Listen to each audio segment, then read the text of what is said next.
हम जब पढ़ने वाले हैं हमारा नेक्स्ट चैप्टर जो कि है नेल्सन मंडेला, है ना, a long walk to freedom, है ना, एक फ्रीडम की तरफ लंबी वॉक, एक लंबी जिसे कहते हैं यात्रा, हम कह सकते हैं एक लंबी वॉक हो गई, है ना।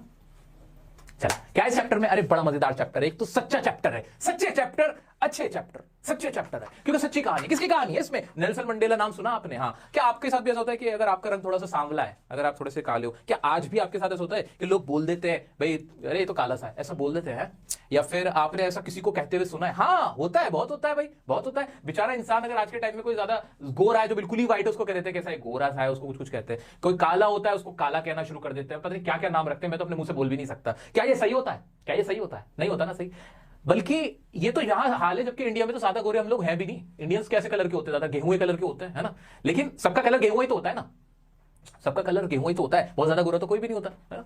लेकिन हल्का सा भी कोई काला हो जाता है उसको काला काला कह देते हैं। लेकिन जब मैं अफ्रीका की बात करूं ना, अफ्रीका में तो देखोगे ना, कुछ लोग बिल्कुल सफेद है, बिल्कुल व्हाइट है, व्हाइट सुप्रीमेसी वाले, कुछ लोग बिल्कुल काले। कैसे बिल्कुल काले? अब क्या होता था वहां ना, बहुत भेदभाव होता था। क्या होता था? डिस्क्रिमिनेशन होता था। जो काले लोग अफ्रीकन, प्रॉपर अफ्रीकन ब्लैक थे, उनको कहा जाता था you are black, you are black, और उनको ना उनके साथ भेदभाव होता था नस्ल की वजह से कि ये काला है और ये गोरा है। जो व्हाइट सुप्रीमेसी थी वहां पे, क्या थी? व्हाइट लोगों की सुप्रीमेसी थी। व्हाइट वाले लोग ना, जो काले लोग थे उनको दबा के रखते थे। तो उसी से रिलेटेड ये पूरा चैप्टर है। तो क्या हुआ वहां पे ना, एक नेता निकल के आया जिनका नाम था नेल्सन। क्या नाम था उनका? Nelson Mandela. उन्होंने कहा गलत हो रहा है यार, we have to fight for this, for such operation. इस ऑपरेशन क्या वर्ड आ गया? ये ऑपरेशन, ये जो हम पे, हमारे साथ ये यात्रा है और ये शोषण हो रहा है, इसके प्रति हमें आवाज उठानी चाहिए। We should fight against this issue, and ये तो बहुत प्रॉब्लम की बात है। उन्होंने क्या करा मेरे बच्चों? उन्होंने इस चीज के ऊपर आवाज उठाई। उनका ये गलत है, उनको जेल में डाल दिया गया, 10 साल जेल में वो रहे, लेकिन वो अपनी लड़ाई को जारी रखी। और वहां के जो अफ्रीकन ब्लैक्स थे उन्होंने मिलकर यूनिटी के साथ, बिल्कुल गांधी जी की याद आ रही है ना, गांधी जी ने भी तो ऐसे कुछ किया था। हाँ, गांधी जी और नेल्सन मंडेला दोनों को ही शांति का प्रतीक माना जाता है, शांति दूत माने जाते हैं। ये राष्ट्रपिता थे वहां के, कहां के? ये राष्ट्रपिता थे अफ्रीका के, नेल्सन मंडेला साहब। और ये हमारे फादर ऑफ नेशन तो आप जानते ही हो, मोहनदास करमचंद गांधी जी, ठीक है। तो अब क्या हुआ, उन्होंने, नेल्सन मंडेला ने लड़ाई लड़ी, जेल में रहे, उसके बाद फाइनली इनको आजादी मिली, और जहां पे सब व्हाइट एंड ब्लैक्स को बराबर के राइट्स मिले। ये पूरी कहानी उन्हीं की है। तो जब राइट्स मिले, जब पहला दिन था ना, जैसे हमारे यहाँ होती है ना 15 अगस्त, 26 जनवरी, 15 अगस्त होती है, 15 अगस्त पे स्पीच होती है, प्रधानमंत्री साहब आते हैं, एयर शोज होते हैं, है ना, ऐसा होता है ना, देखा ना, अभी आपने वीडियो वगैरह में देखा होगा कि इंडिया के जो प्राइम मिनिस्टर होते हैं वो वहां पे खड़े होते हैं और अपनी स्पीच दे रहे होते हैं, वहां से झांकियां निकलती, सेम डिट्टो ना नेल्सन मंडेला साहब ने जब अफ्रीका का पहला जहां पे उनका इंडिपेंडेंस डे था, जब वो आजाद हुआ, उन्होंने वो पूरा कॉन्वोकेशन बनाया, वहां पे वो इवेंट हुआ, तो वहां पे ना वो लोग इस तरह से क्या कहते हैं, खड़े हुए, जहां पे यात्राएं हो रही हैं, यहाँ पे यात्राएं हो रही हैं, ओ यात्रा कह रहा हूँ, यहाँ पे झांकियां निकल रही हैं, हेलीकॉप्टर आसमान में घूम रहे हैं, सब लोग आए हुए, बाहर के भी डेलीगेट्स आए हुए थे, वो सारी बातें कर रहे हैं, वो सारी चीजें वहां आ गई। ये पूरा जिक्र वहीं का है, ठीक है। ये किताब से लिया गया एक्सर्प्ट है, मतलब वहां से लिया हिस्सा है। पूरी कहानी तो मैंने आपको समझाई दी। आओ जल्दी से इसको खत्म करते हैं, मजा आ रहा है, चल रहा है टीम, आओ जल्दी से इसकी कहानी पढ़ते हैं। जो पॉइंट्स आपको पता होने चाहिए चैप्टर से रिलेटेड, ये भी बाद में कराऊंगा, पहले देखते हैं। अच्छा, long walk to freedom is the autobiography of Nelson Mandela. ये क्या है? ऑटोबायोग्राफी, खुद की लिखी गई किताब नेल्सन मंडेला साहब की, लॉन्ग वॉक टू फ्रीडम, ये वो है, ठीक है। Who was the first black president of South Africa, जो कि साउथ अफ्रीका के क्या थे? फर्स्ट ब्लैक प्रेसिडेंट, कौन? नेल्सन मंडेला साहब। This chapter is an extract from the, अच्छा तुम्हें एक मजे की बात बताऊं, ये जो नस्ली भेदभाव है, डिस्क्रिमिनेशन बहुत बड़े लेवल पे है। मैं जब भी चैप्टर पढ़ाता हूं ना, मुझे मेरी क्लास 10 याद आ जाती है। क्यों याद आ जाती है क्लास 10? मैं बता रहा हूं। हमारी क्लास में ना हमारा एक क्लास फेलो था बेचारा, वो रंग में ऐसा था, थोड़ा डार्क, ऐसे ब्लैक जिसे कहते हैं। बच्चों ने जब ये चैप्टर पढ़ा ना, पता उसका नाम क्या रख दिया? हाँ सही समझ गए तो, उसका नाम रख दिया मंडेला, रख दिया नाम मंडेला। भाई मैं आज भी उसका असली नाम नहीं जानता हूं, मुझे मंडेला याद है। मतलब देख लो, इतनी खुली हुई है ये डिस्क्रिमिनेशन अपार्टहाइड, कि अगर कोई इंसान जरा भी ब्लैक है, बस गाना बनाया ना, वो कौन सा, काला काला सूट, वो क्या कहते हैं, वो कौन सा गाना, वो काला काला वो सूट, पसंद नहीं काले काले, पता नहीं, मुझे पंजाबी आती नहीं ना, गाने सुनता पंजाबी, इसलिए नहीं पता, मैंने सुना है कहीं, लेकिन याद आएगा तो मैं तुम्हें सुना दूंगा वो गाना काले के ऊपर ही बनाया कि लड़की को काला दुपट्टा पसंद है, काला सूट पसंद है, काली बाइक पसंद है, काली गाड़ी पसंद है, लेकिन काला आदमी नहीं पसंद। ये भेदभाव का लेवल है, डिस्क्रिमिनेशन लेवल है कि नहीं? होता है, तुम लोगों के साथ भी होता होगा। जरा सा सांवला हो जा, बस जरा सा बस देखो, उसकी जिंदगी ना, आधी जिंदगी उसकी खराब हो जाती है बेचारे की। अच्छा, लड़की अगर काली, फेयर एंड लवली, बताओ, फेयर एंड लवली, ये कोई तरीका है? नहीं कोई बात है, लेकिन है तो है, क्या करें। लेकिन नेल्सन मंडेला साहब उसी का एक मिसाल है। तो मेरे को चैप्टर में जब भी सोचता हूं ना, मुझे मेरी क्लास का वो बच्चा याद आ जाता है, क्या बेचारे का क्या कसूर था। अब तो पता नहीं उसके साथ क्या हो रहा होगा।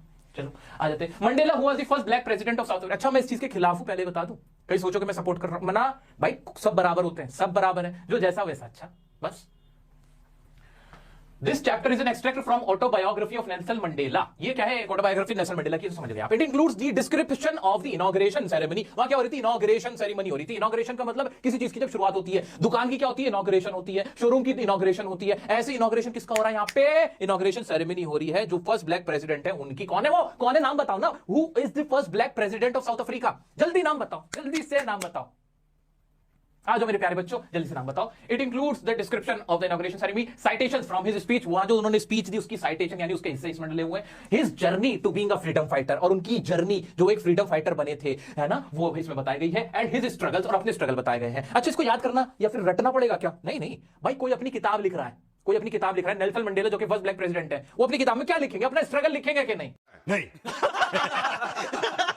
जरा भी नहीं।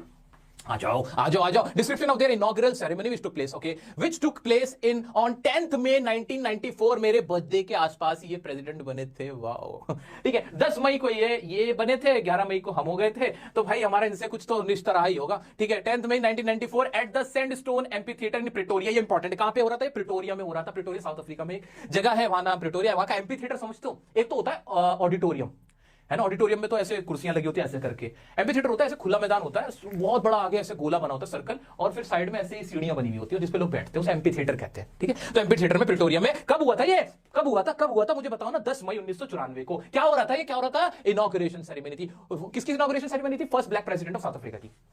नेल्सन मंडेला टुक द वो मतलब शपथ लेना, कसम खाना। उन्होंने कसम खाई as the first black president of South Africa in the presence of many international dignitaries. बहुत सारे इंटरनेशनल डिग्निटरीज, बाहर के लोग भी आए हुए थे उनके सामने, from different countries, who also embraced the victory of the newly and Fairlie elected government. जिन्होंने इस चीज को एम्ब्रेस किया कि हाँ भाई आपने अपनाया है, हम भी मानते हैं, अब आपको एक अलग राष्ट्र हो गए हो, आप एक अलग नेशन बन गए हो साउथ अफ्रीका, यहां डेमोक्रेसी आ गई है, okay. It involved speeches of the president and 2 deputy president, followed by N impressive air show off fighter jets and helicopters. यहां पे जो प्रेसिडेंट साहब थे नेल्सन मंडेला, उनकी स्पीच हुई, उसके बाद डिप्टी प्रेसिडेंट थे तो उनकी स्पीच हुई, फिर एयर शो हुआ, हेलीकॉप्टर को जू ऐसे ऐसे निकल के गया। और क्या हुआ?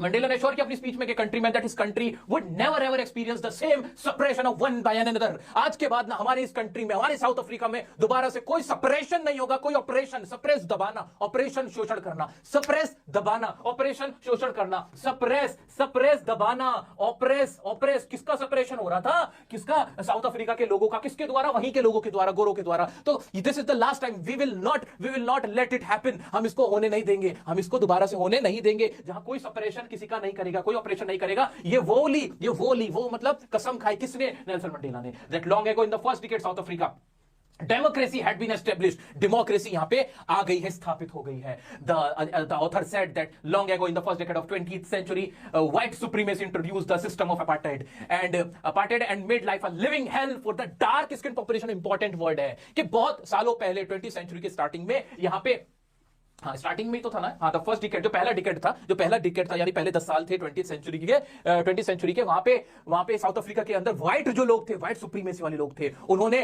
काले लोगों की जिंदगी नर्क बना दी, हेल बना दी। एक ऐसा सिस्टम लाया जिस सिस्टम में डिस्क्रिमिनेशन था, अपार्टेड था। ठीक है, क्लियर हो रहा है कि नहीं? इतना क्लियर हो रहा है? किसी कौन कह रहा है? नेल्सन मंडेला साहब कह रहे हैं। And made a life living hell for the dark skinned population. He expressed his desire to thank all those freedom fighters who could not live to see this autumn day। और यहाँ वो इस चीज पे उनको भी याद करते हैं जिन्होंने अपनी जान गंवा दी, जो लोग यहाँ पे मौजूद नहीं थे इस सुनहरे दिन के लिए, ये जो बड़ा दिन है उसके लिए। He referred the citizen as the greatest asset of the country। Important word exam के लिए, बहुत इंपॉर्टेंट लाइन है। वो क्या बोलते हैं जो साउथ अफ्रीका के लोगों को, क्या बोलते हैं वो? ग्रेटेस्ट असेट है कंट्री का, हमारे सबसे बड़ा असेट। एसेट समझते हो?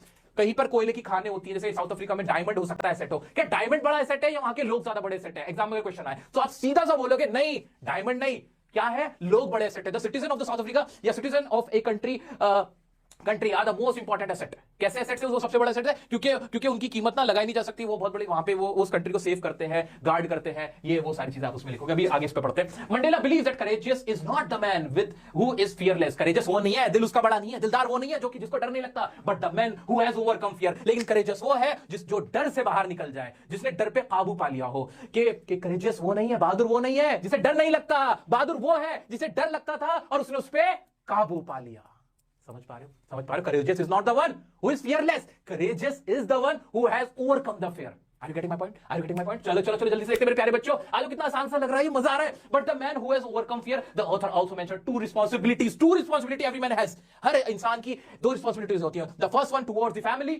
फर्स्ट वन फैमिली की होती है, एंड टू हिज पेरेंट्स, अपने पेरेंट्स की तरफ, वाइफ की तरफ और अपने बच्चों की तरफ। एंड सेकंड रिस्पांसिबिलिटी या ऑब्लिगेशन या ड्यूटी होती है towards his country, people and the community. अपनी कंट्री की तरफ, पीपल की तरफ और अपने कम्युनिटी की तरफ। टू रिस्पांसिबिलिटी बता दी, याद रख लोगे?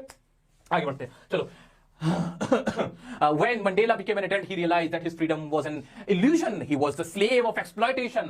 जब मंडेला साहब बड़े हुए उन्हें पता चला उनकी जो फ्रीडम, जो आजादी नहीं थी, उनका वो तो सिर्फ एक गुलाम थे, उनका एक्सप्लॉयटेशन हो रहा था। He was the slave of exploitation. Not only he was a slave, but his other family members were also. वही नहीं तो उनके फैमिली मेंबर भी सिर्फ स्लेव थे, मजदूर थे, गुलाम थे। ठीक है, slave according to him, the oppressor as much a prisoner as oppressed. उनके हिसाब से जो ऑपरेसर होता है, जो शोषण करने वाला होता है ना, वो भी एक कैदी ही होता है, उस जैसा ही होता है, एक कैद में होता है जैसे जिसका ऑपरेशन हो रहा होता है। ऑपरेशन वो वाला ऑपरेशन नहीं है, मतलब जिसका शोषण हो रहा होता है ना, जिस पे जुल्म ढा रहे होते हो ना, तुम भी नफरत के कैदी हो, वो तुम्हारी कैद में और तुम नफरत की कैद में हो। You are the prisoner of hatred. आप किसके प्रिजनर हो? हेट्रेड के। तो मतलब मान लो मैं किसी के, कोई मेरे ऊपर जुल्म कर रहा है, ज्यादती कर रहा है, शोषण कर रहा है मेरा, है ना, और मुझे उसने प्रिजन में, कहीं पर मुझे कैद कर रखा है, तो मैं कैद नहीं हूं, सिर्फ वो भी कैद है। वो कहां से कैद है? क्योंकि उसे नफरत ने जकड़ रखा है, वो नफरत की कैद में है। तो दोनों ही कैदी होते हैं। ये प्यारी वर्ड किसने बोले, सेंटेंस किसने बोले? Sir Nelson Mandela, who is the first black president of South Africa. और 10th May 1994 he spoke these words. Is it clear or not? Is it clear? नहीं।